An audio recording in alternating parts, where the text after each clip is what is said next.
Good morning friend. Indian GST के YouTube channel पे आप लोग का बहुत बहुत स्वागत है। दोस्तों, मिनिस्ट्री ऑफ फाइनेंस की तरफ से 1 जनवरी 2021 को एक और नई नोटिफिकेशन यहाँ पर रिलीज कर दी गई है। Notification number 1/2021। तो दोस्तों, इस नोटिफिकेशन में क्या बताया गया है, क्या हमको फॉलो करना है, तो इसी टॉपिक में हम आप लोगों से डिस्कस करने वाले हैं। तो दोस्तों, लास्ट तक आप लोग उस वीडियो में बने रहेगा, जिससे आपको नोटिफिकेशन अच्छी तरह से समझ में आ जाए। और अगर अभी तक चैनल को सब्सक्राइब नहीं किया तो चैनल को सब्सक्राइब कर लीजिएगा और बेल आइकॉन को भी प्रेस कर लीजिएगा। तो चलिए दोस्तों, स्टार्ट करते हैं आज का अपना वीडियो। तो दोस्तों, यहाँ पे लिखा है, in the central goods and services tax rule 2017, in rule 59 after sub rule 5 the following sub rule shall be inserted। दोस्तों, बताया जा रहा है रूल 59 में जो सब रूल 5 दिया है उसके बाद एक रूल को यहाँ पे और इंसर्ट किया जा रहा है। तो दोस्तों, रूल 59 बात करता है जीएसटीआर 1 के रिटर्न फाइलिंग की बात करता है। तो उसमें जो रूल सब रूल 5 दिया है उसके बाद इन्होंने एक और रूल यहाँ पे इंसर्ट कर दिया है। तो देखते हैं दोस्तों, कौन सा रूल इन्होंने इंसर्ट किया है, उस रूल में क्या बताया गया है। तो not with standing anything contain in this rule, यहाँ पे बोला जा रहा है भैया, पूरे एक्ट में, लॉ में जो कुछ भी लिखा हो रूल्स में, उससे हमसे कोई मतलब नहीं है। मतलब ये बाकी जो चीज़ बताई गई लॉ में, एक्ट में, रूल्स में, उसे ओवरराइड करते हुए बोल रहा है, कुछ भी हो मुझे उससे मतलब नहीं है।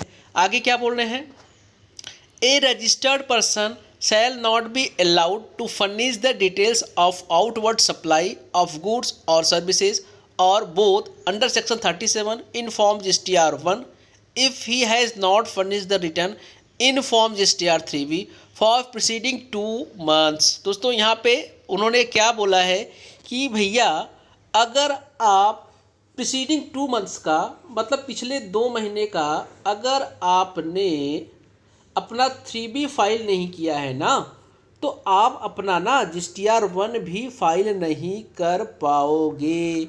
आपके GSTR 1 को ब्लॉक कर दिया जाएगा। इन्होंने जो रूल इंसर्ट किया आगे, उसमें बताया कि अगर एक रजिस्टर्ड पर्सन प्रीसीडिंग 2 मंथ्स, पिछले 2 महीने का अगर आपने 3B फाइल नहीं किया है, तो आप अपना GSTR 1 फाइल नहीं कर पाओगे, आपकी GSTR 1 को ब्लॉक कर दिया जाएगा। क्यों ऐसा किया सर, क्यों किया सर, आप पूछोगे।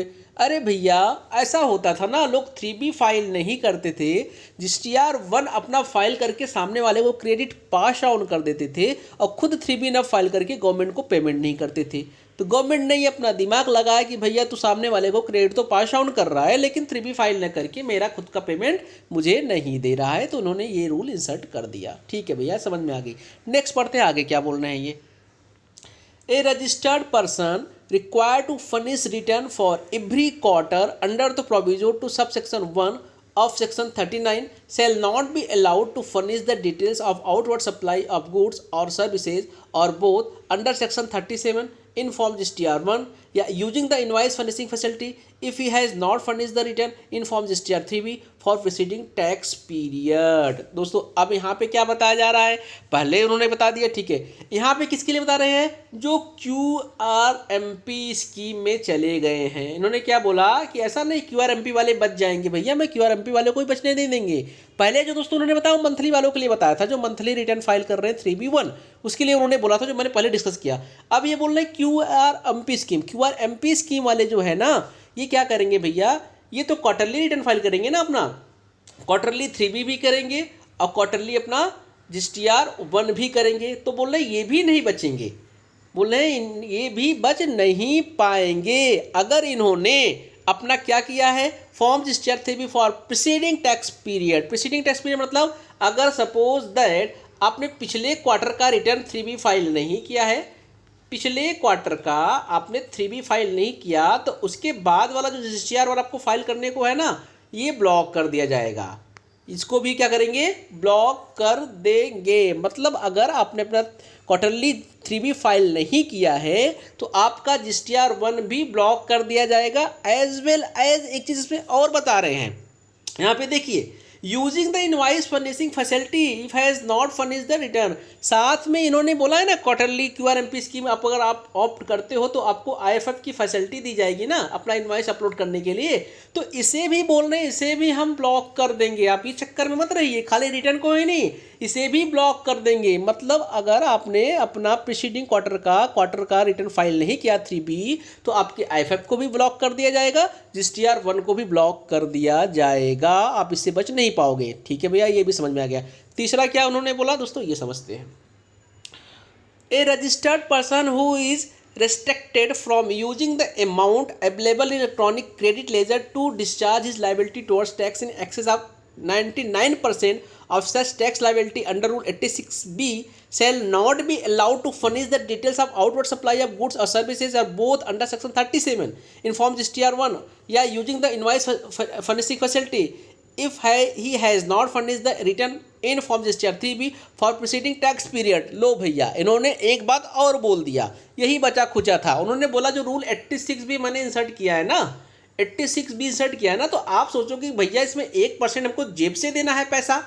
अगर आपका किसी मंथ में टैक्सेबल वैल्यू 50 लाख से ज़्यादा है तो उस समय आप पे ये रूल अप्लीकेबल हो जाएगा। तो आप सोचो कि घंटा मैं नहीं देना है, मुझे नहीं भरना है, 50 लाख से ज़्यादा आपकी टैक्सेबल वैल्यू हो गई, हम रिटर्न ही फाइल नहीं करेंगे GSTR3B का, जब होगा पैसा तो भर के गवर्नमेंट को देंगे।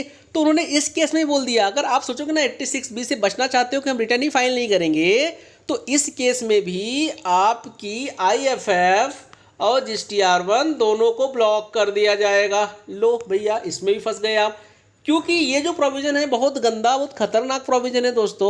यहाँ पे अगर आप सोचो कि मेरे पास पैसा नहीं है भैया, 1% मैं क्यों दूँ, मैं रिटर्न ही फाइल नहीं करूँगा, चलो ठीक है देख लेंगे बाद में जब रिटर्न फाइल करना हो करके गवर्नमेंट को पे कर देंगे। तो वहाँ बोलने अगर आपने ऐसा कुछ किया ना तो आपके भी IFF और GSTR1 की फैसिलिटी को ब्लॉक कर दिया जाएगा, हम रिटर्न फाइल नहीं करने देंगे। तो दोस्तों ये एक लेटेस्ट अपडेट न्यूज़ नोटिफिकेशन निकल के आई थी, मैंने आप लोगों के साथ शेयर कर दिया। अगर वीडियो अच्छी लगी तो चैनल को सब्सक्राइब करना बिल्कुल मत भूलिएगा, बेल आइकॉन को भी प्रेस कर दीजिएगा जिससे नए लेटेस्ट नोटिफिकेशन आपको मिलते रहे। तो दोस्तों जय हिंद, जय भारत।